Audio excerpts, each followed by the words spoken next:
ஆமாம், உண்மைதான். அது பொதுவாகவே சினிமாவில் வந்து ஒரு பழக்கம் இருக்கு. ஒரு குறுகிய காலத்தில் ஒருத்தர் உச்சத்துக்கு வந்தார் அப்படின்னா மற்றவர்களுக்கு அவர் மீது ஏதோ ஒரு இனம் புரியாத ஒரு வெறுப்பும் பொறாமையும் வர்றதை வந்து நம்ம பார்க்க முடியுது. இது நிறைய உதாரணங்கள் சொல்லலாம். லோகேஷும் அப்படிதான். ஏன்னா இப்போ லோகேஷுடைய சமகாலத்தில் அறிமுகமான பல பேர் பார்த்தீங்கன்னா இன்னும் அந்த நிலையிலேயே இருக்காங்க.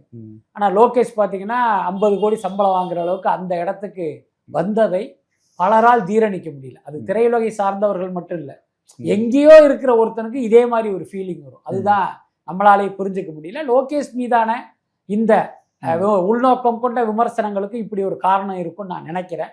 எல்லாத்துக்கும் மேல பாத்தீங்கன்னா இப்ப அவருடைய லியோ படம், அவருடைய கூலி படங்கள்லாம் ஒரு பெரிய அளவுல மக்களை ஈர்க்காமல் போனதற்கு பிறகு லோகேஷே வந்து ஒரு திறமையற்றவரா சித்தரிக்கிற போக்கும் இருக்கு. ஸோ இந்த சூழ்நிலையில தான் யாருமே எதிர்பார்க்காத வகையில் பார்த்தீங்கன்னா உங்களுக்கு ரஜினி கமல் 2 பேரும் இணைந்து நடிக்கிற படத்தை இயக்குற வாய்ப்பு இவருக்கு கிடைச்சது. அதையே பல பேரால ஜீரணிச்சிக்க முடியல. திரையுலகிலேயே நம்ம நிறைய பேரை பார்க்குறோம்.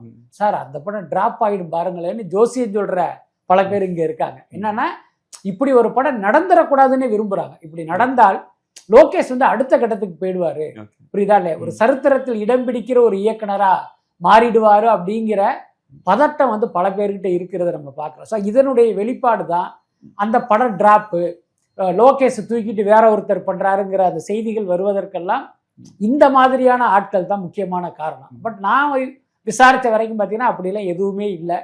ரஜினியும் கமலும் சேர்ந்து நடிக்கணும் அப்படிங்கிற ஒரு முடிவை எடுத்ததற்கே லோகேஷ் தான் காரணம். ஏன்னா தனிப்பட்ட முறையில் இவங்க 2 பேருக்கும் அவர் நெருக்கமானவராக இருக்காரு, 2 பேரையும் வச்சு படத்தை இயக்கியவராகவும் இருக்காரு. எல்லாத்துக்கும் மேல 2 பேரும் நடிக்கிற அளவுக்கு 2 பேருக்கும் பிடித்த கதையை சொன்னதும் அவர் தான். அதனாலதான் நம்ம 2 பேரும் சேர்ந்து நடிக்கலாங்கிற முடிவுக்கே இவங்க வந்தாங்க. அதனால நிச்சயமாக இது எல்லாமே வதந்தி தான்.